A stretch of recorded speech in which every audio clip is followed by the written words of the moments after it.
bạn chẳng ở đây chỉ exam PDF để dương miến hay từ bốn là bây giờ thôi cả để tôi nữa AI rồi có bạn đã Google search thôi cả đọc sai để làm hành limit bỏ dương nữa từ bốn những trong miến ở file PDF hay dương bợ nó không nằm ở Google rồi có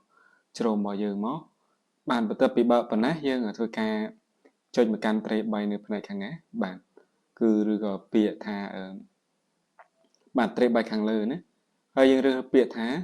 search viết Google lại bạnបន្តមកទៀតយើងធ្វើការគ្រប់ចំពោះលំហាត់ណាដែលយើងចង់ឲ្យវាធ្វើការគណនាឧទាហរណ៍ខ្ញុំចង់បានលំហាត់ចាប់ពីអក្សរ A រហូតដល់អក្សរ H បាទហើយខ្ញុំធ្វើការបន្លែងប៉ុណ្ណាបាទបន្ទាប់ពីបន្លែងប៉ុណ្ណាបាទ AI មួយហ្នឹងវានឹងធ្វើការគណនាឲ្យយើងថាចម្លើយវាចេញបែបម៉េចបាទនេះ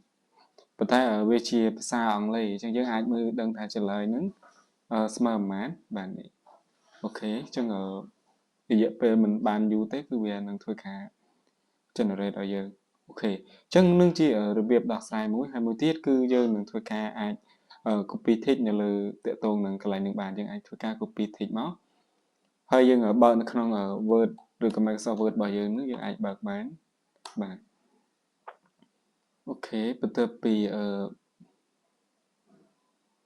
អូខេយើងបើកបានប៉ុណ្ណាយើងអាចធ្វើការផាសអក្សរដែលយើងបានហ្នឹងជាការ copy មួយដែរហើយបើសិនចង់ឲ្យវាគណនាឲ្យថាចម្លើយចាញ់ប៉ុន្មានយើងអាចមើលចម្លើយផ្នែកខាងស្ដាំនេះជួឧទាហរណ៍យើងចង់ឲ្យបានថ្មីយើងអាចធ្វើការខ្វែងហើយយើងចុចកន្លែងដើមមកកន្លែងបូក3ហើយឬកន្លែងពី search ពី Google ឡើងសុំខ្វែងចេញសិនបាទអូខេខ្ញុំទៅកន្លែងណាដែលខ្ញុំចង់ឲ្យវាគណនាទៀតឧទាហរណ៍កន្លែងនេះចុះណាអក្សរ C មួយយើងបលេងប៉ុណ្ណាចម្លើយវានឹងចាញ់ឲ្យស្មើនឹងប៉ុន្មាន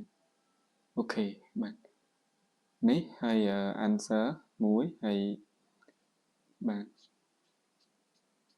អូខេអញ្ចឹងយើងនឹងឃើញចម្លើយបែបនេះយើងអាចមើលបានបាទហើយយើងអាចសាកយកទៅផ្ទៀងផ្ទាត់បានបើសិនជាយើងចង់ copy ជារូបភាពដែលយើងបាននេះមិនក៏បានហើយយើងមាន3ជ្រើសទី1 copy រូបភាពទី2 translate ទី3ធ្វើការ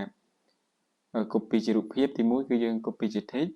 ហើយធ្វើការ translate ធ្វើការ copy ជា image ហើយខាងនេះគឺជាកន្លែងទីសាររបៀបបង្ហាញចម្លើយឲ្យយើងថារបៀបដោះស្រាយលំហាត់នឹងដោះស្រាយបែបម៉េចអូខេអញ្ចឹងនេះជារបៀបនៃការបាទយើងអាចនិយាយថា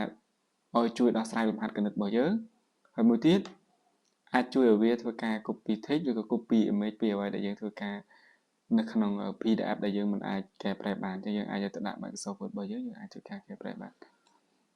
អូខេអញ្ចឹងនេះ Microsoft Word របស់ខ្ញុំអាច copy paste ជាបាននោះនេះបាទអូខេអញ្ចឹងអ្នកទាំងអស់គ្នាខ្ញុំមានប៉ុណ្្នឹងទេសម្រាប់มื้អនេះសូមអរគុណ